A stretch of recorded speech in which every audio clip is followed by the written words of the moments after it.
Hello students, welcome to study Hindi. आज हम वर्ण विच्छेद की पार्ट 2 वीडियो को देखेंगे तथा वर्ण विच्छेद में जो बाकी नियम बचे हैं उन्हें जानेंगे।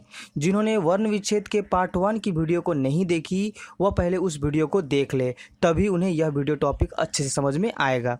पार्ट 1 की वीडियो का लिंक डिस्क्रिप्शन में दिया गया है, आप उसे वहाँ जाकर देख सकते हैं। तो चलिए वर्ण विच्छेद को सीखते हैं।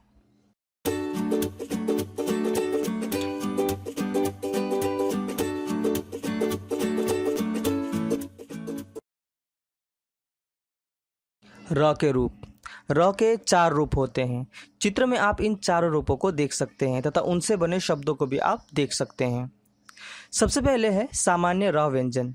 जैसे कि हम जानते हैं कि इसमें अ स्वर पहले से ही जुड़ा हुआ है और जब हम इसका वर्ण विच्छेद करेंगे तो यह होगा र के नीचे हलंत प्लस आ। और इससे बने जो शब्द हैं जैसे राजा और रमेश, तो सबसे पहले राजा का वर्ण विच्छेद करते हैं, र उसके नीचे हलंत प्लस आ प्लस ज के नीचे हलंत प्लस आ। वैसे ही रमेश का करते हैं, र के नीचे हलंत प्लस अ प्लस म के नीचे हलंत प्लस ए प्लस तालव्य श के नीचे हलंत प्लस अ। तो इस तरह हम सामान्य र का आसानी से वर्ण विच्छेद कर सकते हैं। आगे है र का दूसरा रूप रेफ।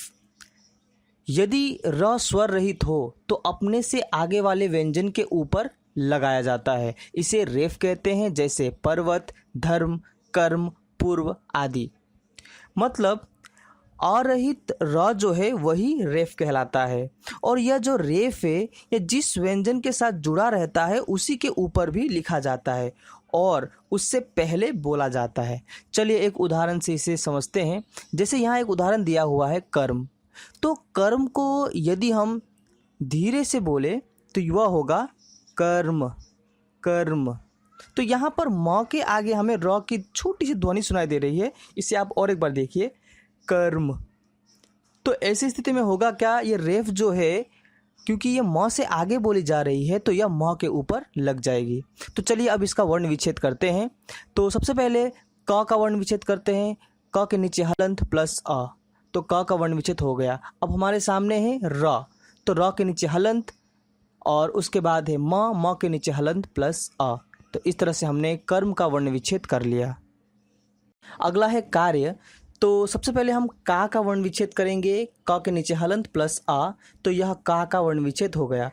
क्योंकि अब य के ऊपर रेफ है तो इसका मतलब यह है कि य के वर्ण विच्छेद करने से पहले हमें रेफ को नीचे र लिखना होगा, र के नीचे हलंत लिखना होगा। तो चलिए इसे करते हैं, र के नीचे हलंत प्लस य के नीचे हलंत प्लस अ। आपको फिर से बता दूं कि रेफ जिस भी व्यंजन के ऊपर लिखा जाता है उससे पहले उच्चारित होता है और वर्ण विच्छेद करते वक्त भी उससे पहले वह लिखा जाता है। आगे चलते हैं र के तीसरे रूप पर। तो इसे कहते हैं पदेन। ये व्यंजन के नीचे इस तरह से लगाया जाता है, जैसे क्रम, ग्रहण, भ्रम, प्रकाश आदि। जब भी र अर्थात स्वर सहित र किसी ऐसे व्यंजन के साथ जुड़ता है जो स्वर रहित हो अर्थात स्वर के बिना हो, तो उस स्थिति में र उस स्वर रहित व्यंजन के नीचे बाईं तरफ लिखा जाता है। इसे पदेन भी कहते हैं। उदाहरण के तौर पर देखिए प्रकाश।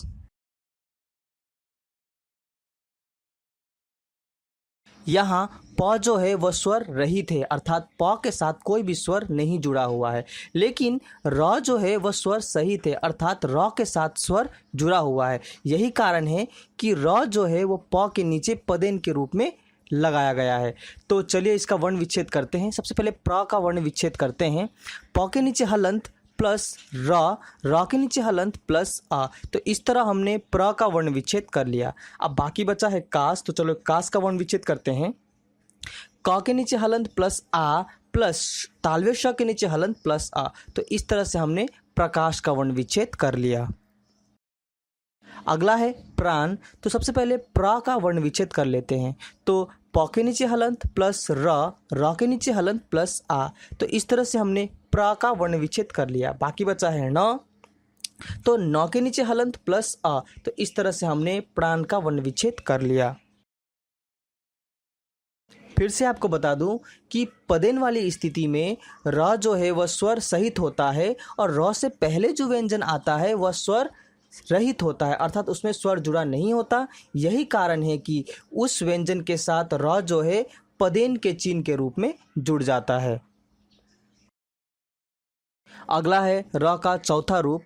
यदि स्वर सहित र से पहले स्वर रहित गोलाकार अक्षर जैसे ट के नीचे हलंत, ठ के नीचे हलंत, ड के नीचे हलंत, ढ या ह के नीचे हलंत आते हैं तो र उसके नीचे जुड़ता है, जैसे ट्रक, ट्रेन, ड्रम, राष्ट्र आदि। इसे भी पदेन ही कहते हैं। कहने का मतलब यह है कि यह पदेन केवल उसी व्यंजन के साथ जुड़ता है जिसके नीचे का भाग गोलाकार होता है, जैसे ट, ठ, ड, ढ, ह। तो यदि र के आगे स्वर रहित ऐसे व्यंजन आ जाए तो इस तरह के पदेन का वह रूप ले लेता है, जैसे ट्रक, ट्रेन, ड्रम, राष्ट्र आदि। चलिए एक उदाहरण देखते हैं। यहाँ दिया हुआ है ट्रक, तो सबसे पहले हम ट्र का वर्ण विच्छेद करेंगे। तो ट के नीचे हलंत प्लस र के नीचे हलंत प्लस अ। ध्यान देने वाली बात है कि यहाँ पर र जो है वह स्वर सहित है और ट जो है वह स्वर रहित है, इसीलिए ये जो र है वह इस तरीके के पदेन के रूप में नीचे जुड़ गया है। बाकी बचा क, तो क के नीचे हलंत प्लस अ। आगे देखते हैं ड्रम को, तो ड के नीचे हलंत प्लस र के नीचे हलंत प्लस अ प्लस म के नीचे हलंत प्लस अ। आगे है ट्रेन, तो ट के नीचे हलंत प्लस र प्लस ए प्लस न के नीचे हलंत प्लस अ। तो यहाँ ट्रेन में जो ए की मात्रा ट के ऊपर दिखाई दे रही है तो वास्तव में वह ट के साथ नहीं जुड़ी है, वह जुड़ी है र के साथ। लेकिन र जो है वो पदेन के रूप में नीचे आ गया है तो यह मात्रा ट के साथ जुड़ी हुई है।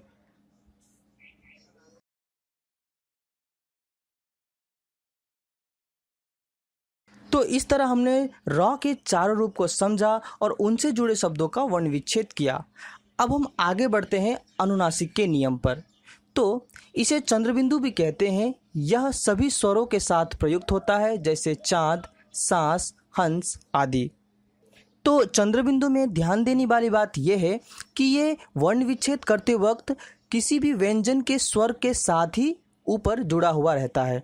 तो यदि हम इसका वर्ण विच्छेद करते हैं तो वह उस व्यंजन के स्वर के साथ ही लगा रहता है। जैसे यहाँ देखिए चांद, तो च में आ की मात्रा प्लस द, तो यदि हम इसका वर्ण विच्छेद करें तो च के नीचे हलंत प्लस आ के ऊपर चंद्रबिंदु प्लस द के नीचे हलंत प्लस अ, तो यह हुआ चांद का वर्ण विच्छेद। वैसे ही देखिए पूंछ का, तो प के नीचे हलंत प्लस बड़ी ऊ, तो बड़ी ऊ के ऊपर चंद्रबिंदु प्लस छ के नीचे हलंत प्लस अ, यह हो गया पूंछ का वर्ण विच्छेद। वैसे ही आगन का देखें तो आ के ऊपर चंद्रबिंदु प्लस ग के नीचे हलंत प्लस अ प्लस न के नीचे हलंत प्लस अ, तो यह हो गया आगन का वर्ण विच्छेद। नीचे कुछ और उदाहरण दिए गए हैं तो आप उन्हें देखिए और खुद से समझने की कोशिश करें।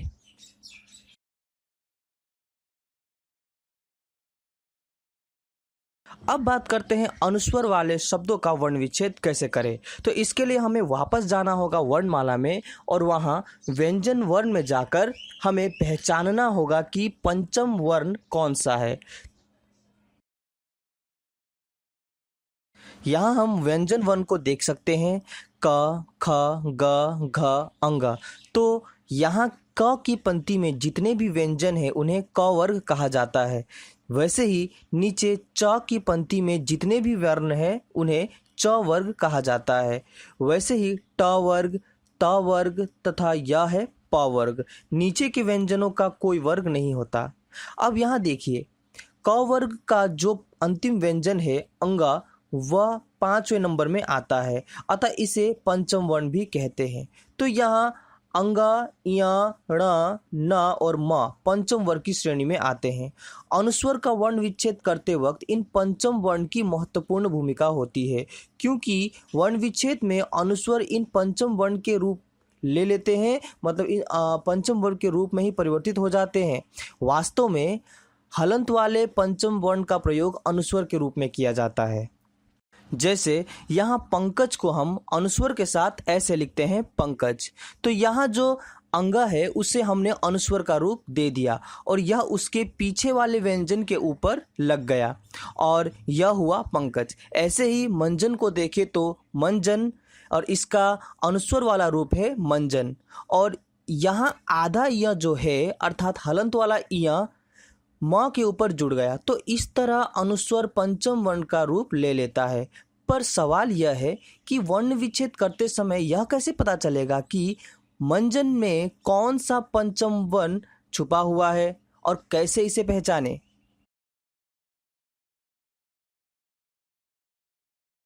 तो अनुस्वर को पहचानने के लिए हमें अनुस्वर के आगे वाले व्यंजन को देखना होगा और उस व्यंजन वर्ग का जो पंचम अक्षर है, जो पंचम व्यंजन होगा, वही उस अनुस्वर का वास्तविक रूप होगा।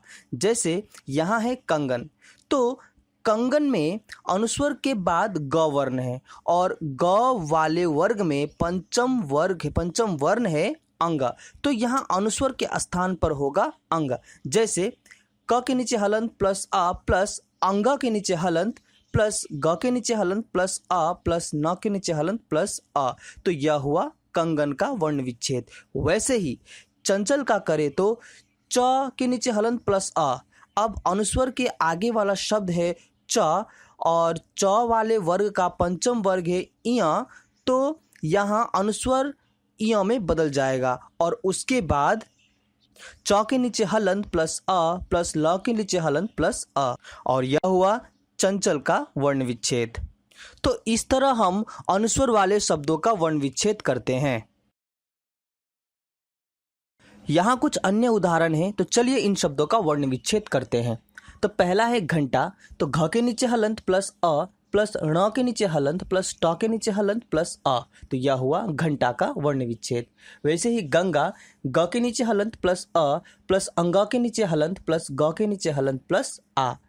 नीचे है परंतु, प के नीचे हलंत प्लस अ प्लस र के नीचे हलंत प्लस अ प्लस न के नीचे हलंत प्लस त के नीचे हलंत प्लस उ।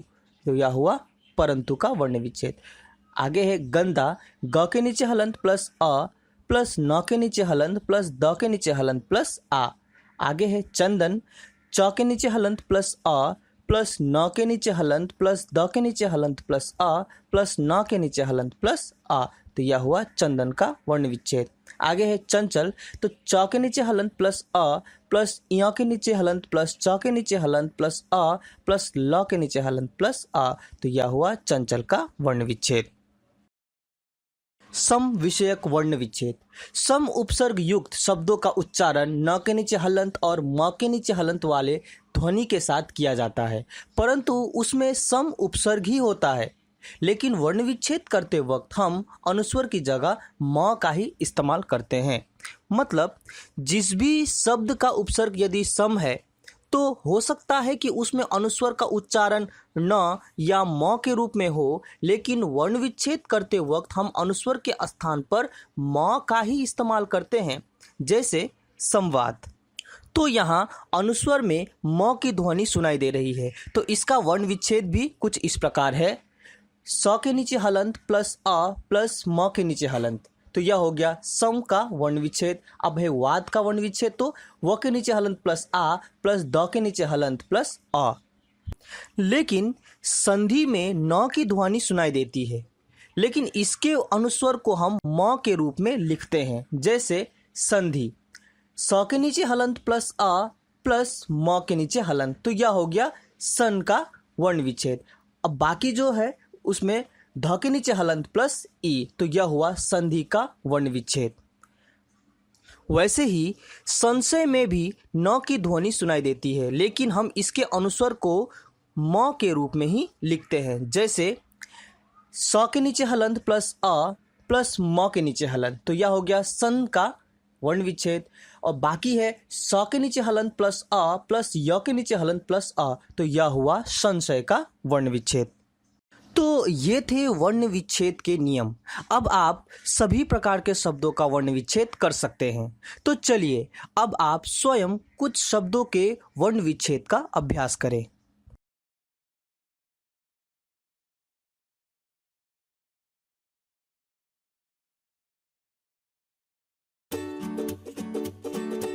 तो बच्चों यहाँ हमने जाना वर्ण विच्छेद। आशा करता हूँ कि आपको यह टॉपिक समझ में आ गया होगा, लेकिन यदि फिर भी कहीं समस्या हो तो आप उसे मुझे कमेंट सेक्शन में लिखकर पूछ सकते हैं।